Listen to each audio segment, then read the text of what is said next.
La troisième époque considérable pour Mauboussin, c'est la période 1923-1930. Et cette période, au-delà de Mauboussin, c'est la période de la conquête du monde. La haute couture émerge, Paul Poiret a libéré les femmes de leurs corsets. Cartier a créé les premières montres bracelets pour femmes, qui intègrent dans le même temps un nouveau concept du luxe, entraînant une série de codes pour être dans le bon ton. Voyage à bord de paquebots, le sport, les grands hôtels.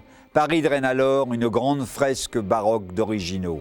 Artistes et princes russes, fastueux maharajas, auxquels se mêlent les gens de la mode et ceux de l'avant-garde des lettres, de la peinture et de la danse. Paris, ville de lumière et des arts, Paris, ville de l'immédiat, Paris, ville de l'intellect, Paris, ville des beaux-arts. L'ambiance des années folles pendant l'entre-deux-guerres était perdument festive, cosmopolite. Les femmes sont effectivement folles des ballets russes et autres contes des Mille et une nuits. Les matières utilisées par Mauboussin reflètent ce parfum d'exotisme. Jade et lac venus d'Orient, nacre, perles, corail et lapis venus du Moyen-Orient, pierres de couleur gravées en Inde. Mauboussin trouve dans ces années-là ses heures de noblesse parce que Mauboussin est à l'avant-garde de l'utilisation des nouveaux matériaux. Mauboussin est à l'avant-garde des découvertes faites aux quatre coins du monde pour permettre de mieux parer les femmes, pour permettre de leur donner la possibilité d'exprimer l'intégralité de leur extravagance, l'intégralité de leur identité. L'effervescence et l'enthousiasme nés de ces découvertes exotiques ont favorisé l'émergence du style art déco, purement parisien dans lequel la maison Mauboussin s'est totalement investie et remporte les plus vifs succès. Mauboussin reçoit un grand prix à la French Exhibition de New York en 1924 et une médaille d'or à l'exposition des arts décoratifs à Paris en 1925. Mauboussin est le roi de la fête et le roi de l'époque et le roi de l'art déco. Mauboussin, je dirais presque à l'époque, est reconnu comme le joaillier de l'art déco. Son exceptionnelle créativité sera aussi primée lors de l'exposition Galliera à Paris en 1929, ainsi qu'à l'exposition coloniale en 1931. Toutes ces distinctions récompensent la participation active de Mauboussin à la recherche d'un nouveau mouvement moderne, touchant tous les arts décoratifs, duquel se détache une unité esthétique, l'association de matières aux tonalités fortes, contrastes tranchés et motifs stylisés.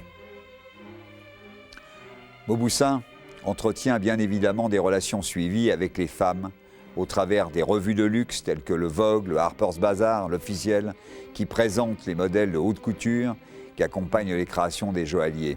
C'est probablement le joaillier qui à l'époque a le mieux compris l'importance de la relation avec les médias, avec les gens qui, à défaut de faire la mode, font la tendance. Et les robes, Lucien Lelong et les bijoux Mauboussin seront souvent associés, les prises de vue étant effectuées par des photographes aussi célèbres et talentueux que Horst ou Georg Eugen-Hühner. C'est ainsi que les bijoux Mauboussin feront le tour du monde dans un contexte artistique de très grande envergure. C'est très important la présence dans Mauboussin dans ces journaux de mode comme le Vogue ou le Harper's Bazaar parce que ces journaux à l'époque font le rêve des femmes et pas simplement le rêve des femmes en France, mais le rêve des femmes à travers le monde parce qu'on s'arrache en fait ces journaux de mode français aux quatre coins du monde. En 1928, des succursales seront ouvertes à New York, à Londres, à Buenos Aires, sous la responsabilité de Pierre Mauboussin, le fils de Georges, dont les talents éclectiques se manifesteront aussi dans les domaines sensiblement différents, notamment l'aérodynamique, puisque, en fait, il sera un fantastique concepteur de carrosserie automobile et il sera également constructeur d'avions. N'oublions pas qu'il est l'inventeur du Fouga Magister, le célèbre avion de la patrouille de France.